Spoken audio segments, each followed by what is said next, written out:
I feel so privileged going after Francine, telling you all about the good entrepreneurial stuff, because I am that crazy kind of rat bastard risk taker in this, and just to talk a little bit. So I'm I'm the founder and motivational speaker here at Scale Computing. And you can follow me on Twitter at Boca Nuts. You can follow my blazer, my jacket at Blazer Nuts. It was probably, I think a few people in this room were instrumental in coming up with that Twitter handle. And one of the things I'm going to talk about is basically entrepreneurship and basically starting companies. Why do you do this stuff, right? Right now, Scale Computing is the third venture-backed startup that I've done. I say third venture-backed startup. The reality is there have been other startup companies that we never got venture-backed. That me and the same group of guys have been working on companies for coming up on 20 years now. And why do we do it? I'm just going to tell you a little bit first of what we've done up to this point, and then that'll kind of lead into some of the lessons learned and a little bit on the whys. Why do we do it? So the first company that we started this company back in 1996. And the company is called Radiate. And this was, 1996, exciting times. This was an advertising company back in the dot-com era. And there were a lot of exciting things going on back in the dot-com era, some of them a little bit too exciting. One of the things, to kind of echo on what was said earlier, so profitability before funding is something that we have done in every one of our companies. So many times, as Francine was saying, you go out and it's really expensive to get money, and it's also, we have found that the more appealing you make your company to venture capital, the more likely you're going to get funded, but not the more likelihood you're going to get funded, but the more likelihood you're actually going to retain some control within your organization. If you go out there, you've got the greatest idea since sliced bread, and you go out and start pitching VC, like before you even have a product, before you have a customer, before you've identified how important that market is, you're going to get raked over the coals by any venture capitalist that is out there in the space. And they're going to do that because what they want to see is that air of profitability. So we got to a point where we were profitable. So why do you take money when you're actually making money? And you do it to grow. You do it to basically expand the business. At Radiate, we took $5 million from CMGI and At Ventures. And back in the good old dot-com days, liquidation preferences were ridiculous. If you wanted to actually get anything out of it, standard was 10x liquidation preferences, meaning for you to see a dime, you had to sell your company for 10x what was being put in. At basically a $5 million, that's literally, you're going to need about $50 million before you're going to see a dime of anything going into that. It was nuts back then. So we actually grew that. We grew to a $20 million revenue run rate company. And we were basically refused multiple acquisition offers at that time because, once again, even when you take that capital component, the board of directors, which has the VCs on there, they're like, oh, come on, you can take this IPO. We're going big. We actually got to the point where we were doing that. We filed to go public. And then what happened? If anybody was around back in the 2000 era, boom. There goes the market. There's the crash. Everything falls out from under you. So the multiple acquisition offers with hundreds of millions of dollars on the line. No, turn it down. We're going to go IPO. It's going to be great. Everything's going to be rainbows and butterflies, right? So the big market crash hits. So it wasn't like the market crashed in the dot-com days and everything just went away.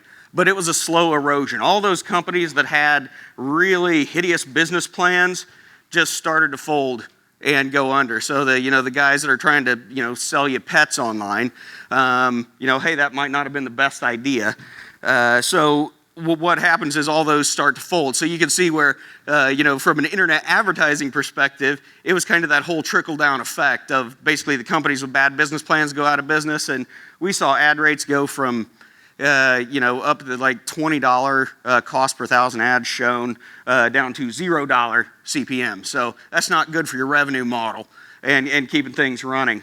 This number, I always like to keep this number kind of in my head because I remember a specific meeting when we were in with the investment bankers saying, that is the amount of money you will individually be worth after we go public. That was my net worth on paper prior to the IPO. So what happens? No IPO, clearly, because the market just like completely disintegrated. And we ended up selling the company for a fraction of one of those other offers that we had on the table beforehand. And I got a check for $652.17. Far cry from $150 million. So this is basically when it's over. It's sold. Effectively, thank you for the assets of your organization. We no longer need your services. So what do you do after that? Well, that's when you can basically live in a van down by the river. So this is at a point where I think, and we were here in the Silicon Valley, and 800,000 people lost their jobs in a matter of less than a year. And those are the number of people that actually expated out of the Bay Area. So you would see a few jobs come up here and there. I remember actually going to a job fair post this to try to get a job as like a Unix sysadmin guy. And there was one open position, and there were 1,000 people that showed up for that one job. So anyway, what do you do at that point? Well, while not technically a van down by the river, we basically shacked up with our friends, basically these same ones who we start companies with. So this is, so you got me and my wife. There's Aaron. He was basically our COO. Scott, he's our VP of engineering. Jeff and his wife. Jeff is the CEO of Scale right now. And Scott is VP of engineering right now. But we all effectively, well, not all of us, but me, Frida, Jeff, and Amy, so 4 adults in a household, lived in a 900 square foot house in Sunnyvale, California. So we had 4 adults, a 6-month-old, they had their 6-month-old daughter, a cat, a dog, and one semi-stable income, which was my wife, who was working as a commercial interior designer at the time. So 4 adults, 1 income, living in a small house. Now, this is where I got to get my pet picture. During the periods of what you could say formulation of the next startup, talk about failing and understanding failing. We understood failing pretty good at this point. And so while going through and filling out unemployment cards, that was a good time to actually, come up with other business ideas. What are we going to do next? And also, as you can see, we were playing a little bit of Diablo 2 as my cat was sitting there perfectly framing my monitor for basically doing job searching and playing Diablo 2. So what do we do next? So clearly, we could have went out, tried to get a job. Could have been a Walmart greeter. It's probably about the only other thing I was qualified for at the time. Actually, I could have been successful with a cowboy hat. I think that would have worked. But what we did is we came up with another idea. And that idea was a company called Corvigo. This was an anti-spam company. Now, funny enough, we were in internet advertising. We were in the business of creating kind of annoying things, advertising. So we thought, hell, who better to come up with ways to get rid of annoying things? We know how all this stuff works. So we created this anti-spam company, Corvigo. Once again, no funding. This was done on unemployment. Unemployment in the state of California pays $13,000 a year. So the good news is there were 4 of us that started it up. So, we had 4 times $13,000 a year to start this company. And that's how we started it up. And we grew it to 30 customers before we ever took any funding. This was a year and a half into basically the creation of that company. We then took a $5.5 million A round from Sequoia Capital after we had gotten our 30 customers. 6 months later, we sold it for $43 million. Now, everybody was criticizing us at that point. They said, this market was nowhere near maturity. You sold too soon. Why why did you do that? So we got asked a ton. Why did we sell that early? Because the check was more than $652.17. And that's exactly why we sold Corvigo. So that entire company, from the inception to when we sold it, was 2 years. Thank you. So it can be done quickly, right? What's it like to sell a company to a larger company? It's pretty much like Thelma and Louise. It's like, here's a prized possession that you've got, your company, and basically the first thing that typically happens when you sell an organization is they throw a brick on the accelerator and drive that thing off a cliff. That's exactly what happened to us.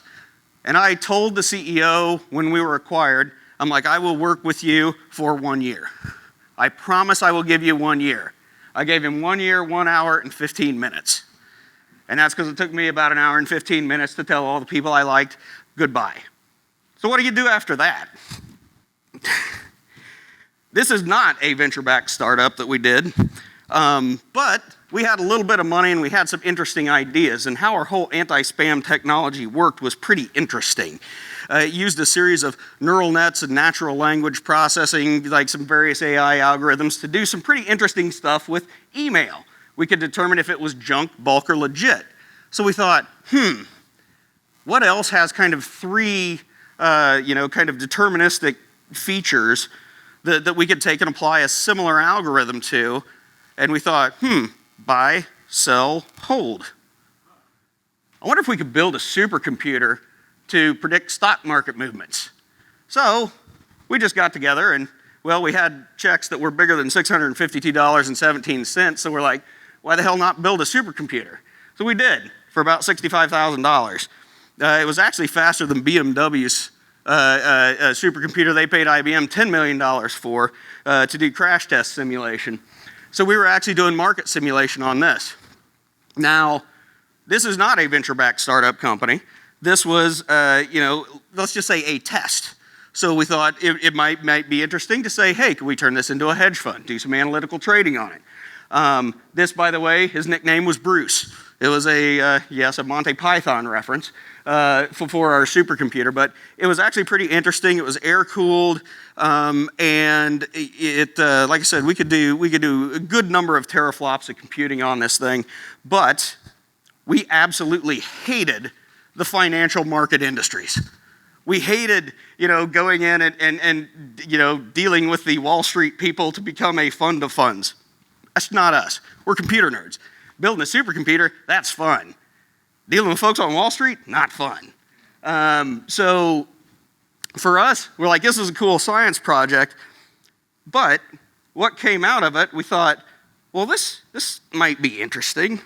We've created some pretty cool technologies in this high-performance compute structure that we've done. So what if we kind of built these data center components where it kind of felt like a Lego block system where we could take these and then create something else and actually sell it to people. And that's where scale computing came from. Now that's the company that we're currently on today. And we started this back in 2007. So since I've been doing companies, this is actually now the longest I've ever worked for any company, including any of my own. So reality is we're having a good time with it. So we are in basically this hyper-converged infrastructure category. Guys like our buddies here at Nutanix and buddies at SimpliVity, right? This is the market that we're in. Now we specifically focus, funny, because where should technologies that come from high-performance computing go? Well, we focus more on SMB and mid-size organizations. Like we don't actually compete with our buddies at SimpliVity and Nutanix very much because we focus kind of down market from where they go. And kind of coming back to what Francine said, we start when we go through and determine what we are going to do for a company. Very first thing we do is come up with basically a market landscape. And the single statement that was the market landscape that determined what scale computing was we're going to Barracuda VMware. By Barracuda, when we were in the anti-spam space, I'm sure you folks know a company called Barracuda Networks, who went in and while everybody else was selling these systems, I mean, we were selling those things for like 50 grand a pop. Barracuda says, here's our stuff, it's $1,200. Is it as good as theirs? No, it's not even close, but it's $1,200. It's so cheap you can't not do it. So that for us, and basically that experience was one of the components that led us into, okay, well, let's go. VMware is doing very good in the industry right now.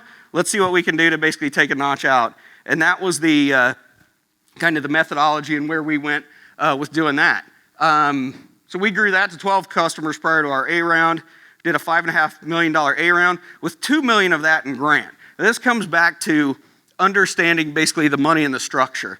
And what that meant when we take a relatively small A round after we've already got customers that pops the valuation up even more. What that meant was after our A round, the founders of the company still owned 80% of the company.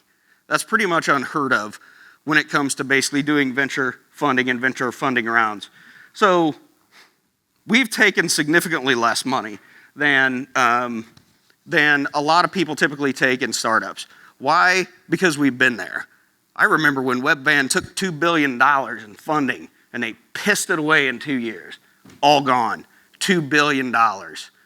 Why? Because they were trying to revolutionize the grocery store industry. And they took a lot of money, and then Safeway and all the other grocery store guys are like, we'll just let them fizzle out because we already got the operational infrastructure to do this. And then we'll buy all their Sun E10000s that they had bought for millions of bucks a pop. We're going to basically buy those when they come up at asset sale, and then we'll just start our own, which is what they did, and that is how that became successful. So we try to stay away from basically being a unicorn. But we've done this on $61 million total in funding, where we give away little slivers of the company, and we've grown this now to over 1,200 customers in the space. And our goal, what are we doing with this? Our goal is to build a long-standing computer company, and we are doing that by basically making smart, efficient investments within the organization. So we don't basically take funding just to have it. We take it to basically do very specific growth components within the business. So lessons learned. After doing this for 20 years, you do learn a few things. Failures are important, and don't be afraid to fail. This is like, everybody always says this, don't be afraid to fail. Failure is the absolute best thing that ever happened to me.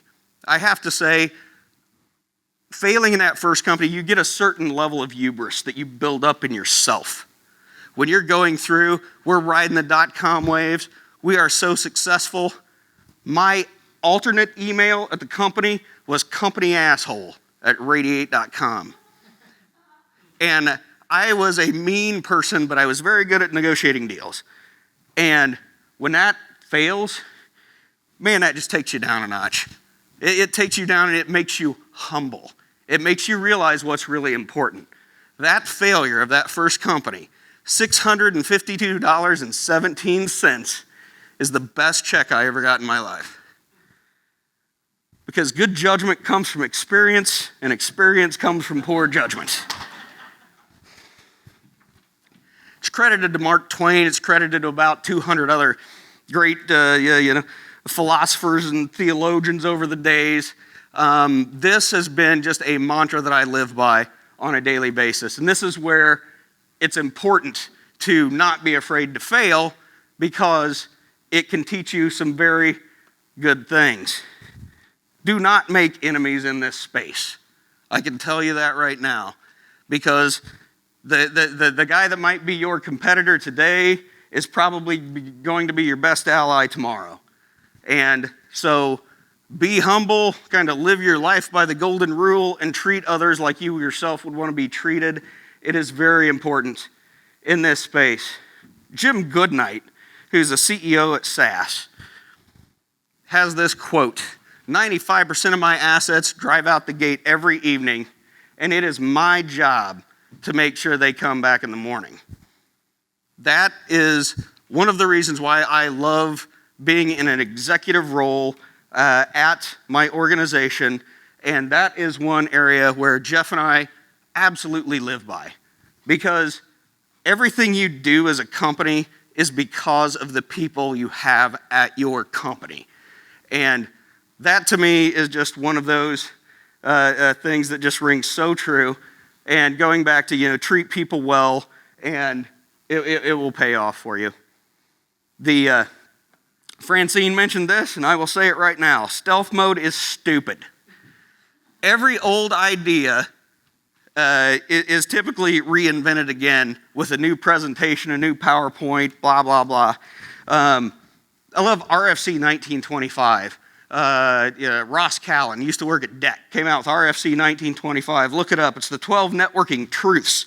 One of those truths is every old idea will be proposed again with a new presentation, even though it's already existed before. Think of cloud. I'm like, wow, utility computing. Shit, wasn't that just time sharing on a mainframe? Sure was. You know what? And when you look at basically what this hyper-converged infrastructures are, wow, that kind of looks a lot like an AS400 or a mainframe with commodity pieces in it. Huh, weird. Guess what? Everything old is new again. If you want to know what the next best technology thing is going to be, well, look at the past. It's already been done. It's like we basically were in a centralized computing world, and then we went to a distributed computing world. And guess what? We're headed back to the centralized world. So what VDI is. Guess what? Nothing really new there. It's all been done before. Customer is king. When you can go, you acquire customers, you understand your market, then that's when you start to think about going out and looking for venture capital to grow a business. But you've got to understand the market before you ever go through and do that. Kind of coming back to the stealth mode is stupid. It's like innovation. Inventing sliced bread. I love this. Of all companies, IBM typically does not do a great job at marketing. There was a campaign that they did called the Sliced Bread campaign. And it was one of the best just 30-second spot commercials that was ever done in technology, which was, why does everybody always say that this is the best thing since sliced bread? The guy who invented sliced bread didn't invent slicing, and he didn't invent bread. He just took two things that existed and put them together in a way that they hadn't been done before. And in technology, when you think about innovation and you think about invention and you think about inventing things, that individual piece of technology that you invent, one, has probably been invented before, but secondly, it's not the important piece if it lacks the context. It's when you take those components, when you take that innovation and you stick it together with something else, that is when you get something really special. And that is really the innovative pieces on why that is there. So why do it? Why do I do this? Was it to get rich? No, it's not to get rich. Does it help to have a little money? It helps to have a little money, but that's not why you do it. It's a lifestyle. It really is. I wish I could go into more detail about it. It is a lifestyle. I did actually get a job when I was on unemployment as an IT director, making a really good salary up in the city. I lasted 1 week because I worked for a bunch of assholes. And once you do it, this is one warning I will give you all. If you ever jump into this whole I want to be an entrepreneur thing, and you jump in with both feet, you're screwed. You can't go back. You cannot go back to working a normal job. You will forever be, trying to basically push it farther. So my answer, why not? Why not? It's what I like doing. It's a lifestyle business. It's like owning a bar. I'm not going to get rich doing it, but man, I just want to own a bar, right? You own a dive shop. It's a lifestyle business for me. Will I get rich out of it? Hell, I don't know. But I also don't care. That's not why I do it. That might be a byproduct. It might be an after effect. But I do it because I love it, because it's who I am.